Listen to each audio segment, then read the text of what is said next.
Hey guys, welcome to my channel. If you don't know who I am, my name is Rav Holly.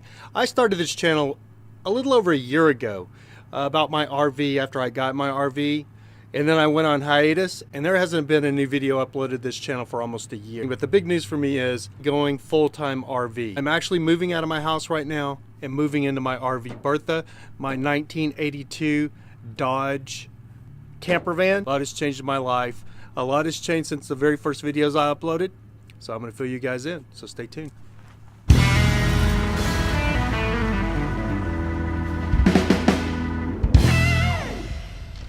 Alright guys, this is a really long story, but I'm going to condense it down as much as I possibly can so you're not sitting here for 15 minutes listening to me talking.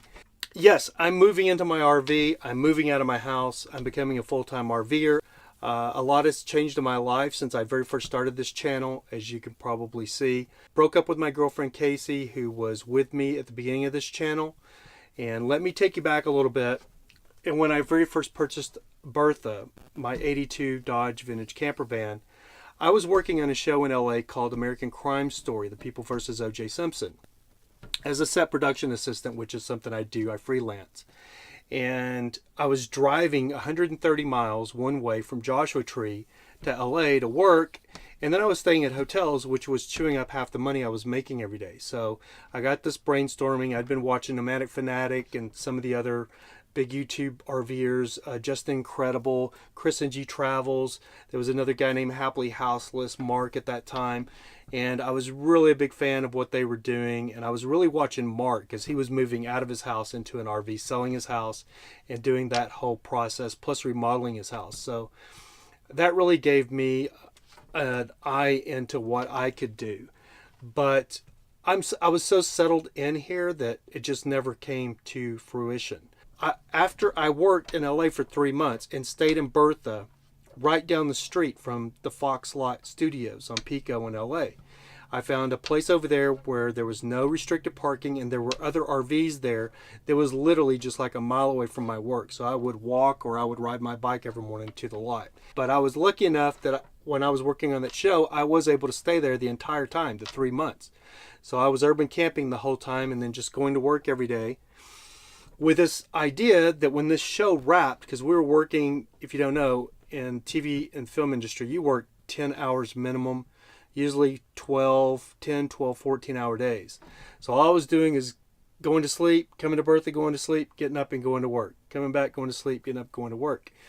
But over that time, because I was working all the time, I saved a nice little chunk of change. And I had this dream that when all of that show, or when that show wrapped, that I was just going to go travel. I'd have plenty of money to travel. I figured for 6 months to maybe 8 months and not even have to worry about working, and I would still be okay financially. Enters Casey, my girlfriend, who became my girlfriend. We had been talking for quite some time, and Casey lives in Vegas. Her and I started talking. I was like, and I told her what I was thinking about traveling around in my RV. She was all for it, which a lot of girls aren't going to be. And so when that show wrapped, I hightailed it to Vegas, picked her up, and we just went traveling for 3 months. And we urban camped a lot in Las Vegas, in and around the Strip, where we could exit Bertha and go right into a casino. The Link, we parked there a lot. There's a lot of places we parked up and down the Strip that was free parking, and then we could just go into casino. We weren't gambling, but we were drinking and we were partying and we were having a good time. Long story short, we spent a lot of money. And I want to say I spent what would last me 8 months in about 3 months. When I hit like $3,000, I was like, holy crap, left out of all the money I had. I was like, whoa, we got to slow it down. But Casey didn't want to slow it down because we've been having fun. So I had to talk her into coming to my base camp or my house here in Joshua Tree. So we came to Joshua Tree. That didn't work out so well if we weren't traveling. I ended up taking her back to Vegas and we parted ways. Wasn't long after that, maybe a week, that Bertha had a hole in one of the headers. So I had ordered new headers, Hedman headers for Bertha, and I was taking her to the shop to get the headers installed when the fan clutch either went out or the water pump, excuse me, the water pump bearing went out, and let the fan come forward or move around, and it disintegrated the fan shroud knocked a hole in the radiator. So Bertha was towed home, where she sat for a year. She hasn't been running for a year. I just got her back up and running over a year. I just got her back up and running like a week ago. So VagabonDaze was just put on permanent hiatus because I didn't have an RV. So you have to have an RV really to have an RV channel. So my YouTube videos also weren't nearly up to snuff when it came to the competition out there, or the other RVers that were putting out videos, like Chris and G Travels again and Nomadic Fanatic. Just incredible. They had great videos, and ours just wasn't even close to that caliber. I'd ordered a GoPro to try to do the videos, and I just wasn't happy with that. So it was, I was lost a little bit what I wanted to do for a camera to work on this channel.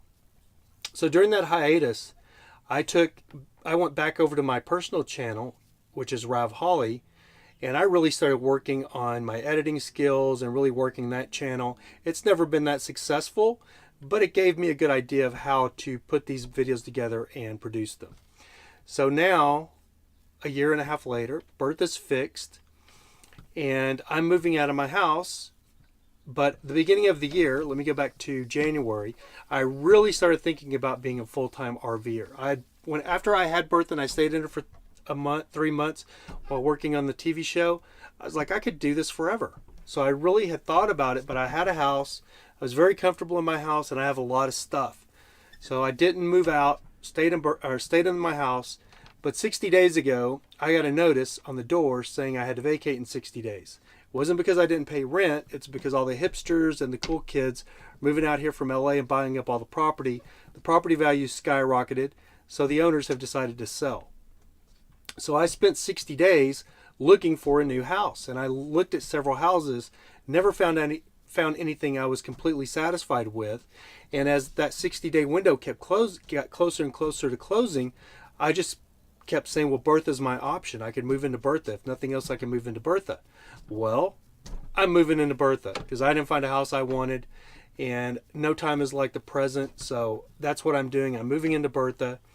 I'm going to say really quick that it's been extremely stressful. I don't think anybody tells you that, or you don't get that when people start moving into an RV. You get it after they've just finished up packing everything up and getting rid of the last load, and then they're in the RV. And I want to tell you that it's very stressful trying to get rid of your stuff and sell all your stuff. I've had a really stressful time doing that. But luckily, I only have a bedroom set left. It should be gone this weekend, and then I'm going to be free of pretty much all of my furniture. I still have my Harley Davidson and my SUV truck that I have no idea what I'm going to do with. I got to find a place to park both of them. I do have a storage building and for other stuff that I'm not letting go, but I can't put my SUV in there. So that's something I'm trying to figure out and trying to brainstorm what I'm going to do with my other vehicles. Bertha doesn't have a lot of storage. She looks like she does. When I bought her, it's like, oh, all this storage. You start putting stuff in here, there's not that much storage. So that's been super stressful. Yeah, but I'm trying to get in here, trying to get everything done, trying to get everything wrapped up, or get on the road and be mobile and really start working on this YouTube channel. So I hope you'll subscribe if you're not subscribed, if this is the first video you've watched. Hopefully it's only going to get better. And we're going to go from here. I do want to say I'm going to add this as an intro to this video because I am a professional photographer as well. And the other night I was out in Bertha in Joshua Tree and we did some night photography. So some long exposure photography. So I'm going to give you guys a little window into what I do when I'm out all night in a national park taking photos, which is what I really plan on doing a lot of. So while I'm mobile, I plan on going to a lot of national parks, a lot of cool places that you see that I've never been to, and I've been all over this country, but I haven't stopped into all these gorgeous places. So I plan on doing that. That's one of the reasons I'm going mobile. Hey guys, one more thing really quick to give this next part some context. Sorry about that before we go to the park. I ended it too abruptly because it was already longer than I wanted it to be. This is going to be a lot longer video than I wanted it to be. But to give the next part some context and to give you an idea, as being a professional photographer, I've been a photographer since 1999 professionally. I've worked with some celebrities. I've done pretty well over the years. And that's part of what I want to add into this channel is my photography and showing you guys some tips and tricks. Maybe if you want to up your Instagram game or if you want to up your photography game in general. Some of the things I do, one thing I do, what I'm taking you guys to do now is this thing I do that's called a moonscape. I only shoot these photos 3 or 4 nights a month when there's a full moon. So I'm doing it when it's really dark outside, so you can't see anything. You guys aren't going to be able to see anything. It's going to be black. But I'm going to be talking to you, and then you'll see the photos pop up that I'm taking on long exposure. So if you're interested in how I do that, be sure to hit me up on my social media at VagabonDaze on Instagram, VagabonDaze on Facebook, or VagabonDaze on Twitter. If you really want to get in contact with me, tweet me because those come right into my phone. And it's just like a text message almost. I see them always. And if I'm not too busy, I will definitely reply to you because I'm very active on Twitter with my personal account and very active on Twitter with my VagabonDaze account. Hey guys, what's up? It is about 2:30 in the morning, 2:30 a.m. and I am in Berta. I just got Berta fixed, so I'm cruising around in Berta. I got my big desert hat on. I don't know what's going on here. So yeah, I'm out in Joshua Tree National Park and it's beautiful out here tonight. It's like the perfect night. I mean, it's probably like maybe 70 degrees. So it's a full moon. So I came out to do some night photography tonight. And this is what I really love to do. I'm gonna miss this park for this, but hey, I'm gonna be mobile, so if I want to come back, I can come back. But I've spent so many nights in this park. I love this park, and I love it on nights like this. I wish you could see outside. I don't think you can because it's gonna be too dark when I'm doing my moonscapes. But it's literally so light outside that I literally don't even need a flashlight. You can just walk right out in the desert. I like nights like this because I don't worry so much about rattlesnakes and coming upon things because I can actually see. So I don't even take a flashlight with me or anything usually. I've reevaluated that, so I am going to carry a flashlight, but we're going to go out there, do a few night shots of Bertha so I can post on the VagabonDaze Instagram page and the Facebook page and the Twitter page for sure. I'm going to take a couple of shots and maybe it'll be light enough I can let you see them. So let's get busy. Yeah, I thought I'd do a quick video, but it's just too dark. You can't see anything. There's Bertha. We're literally out here. There's the moon. Beautiful moon right there. We're out here and there's nobody in this park. I mean, nobody. It's just me and all of these thousands of acres. It's just me and Bertha. All right, so let's get a tripod. There we go.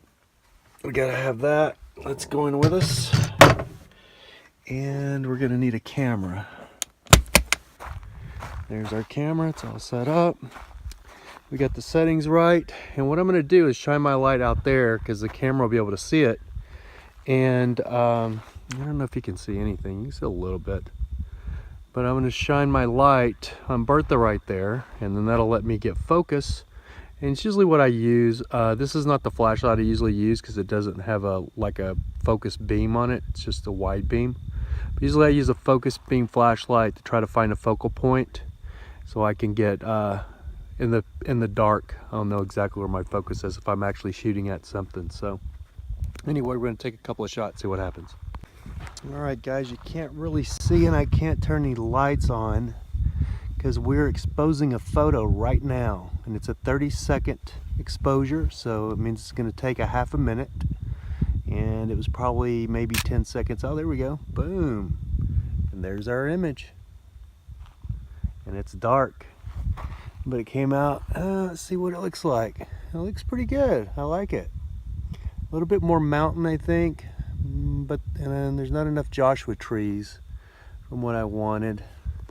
So we might have to find a different spot, but you get the idea. As we are exposing another photo here, man, the moon is bright. I think we should be about 15 seconds into it, so it should be popping up there any minute. I don't know if we were in focus on this one. I'm having a hard time pulling focus tonight in the dark. I'm a little off. I'm a little tired. I was up all day. What do we get there? Oh yeah, I like that. That was pretty nice. Let's see again. Focus. There we go. Yeah, that's pretty sharp. See the stars? Yeah, I like that. Looks pretty good. All right. Let's see if I can get some light going here so you guys can actually see me instead of just hear me talking. I'll do the let's see. That's probably not working very well, is it? I'm going to see if we can find a different vantage spot. I just don't really, I'm not feeling this. I thought I wanted this spot, but kind of not feeling it. So we're going to try to see if we can find a different spot. I may walk across, but I don't want to shoot back into the moon because I'm using that as my light, my key light. So I'm going to walk around, but I think we're going to drive on down the road. So if we can find thicker trees, there's not enough trees right here. I want more Joshua trees in the shot. All right, let's load up.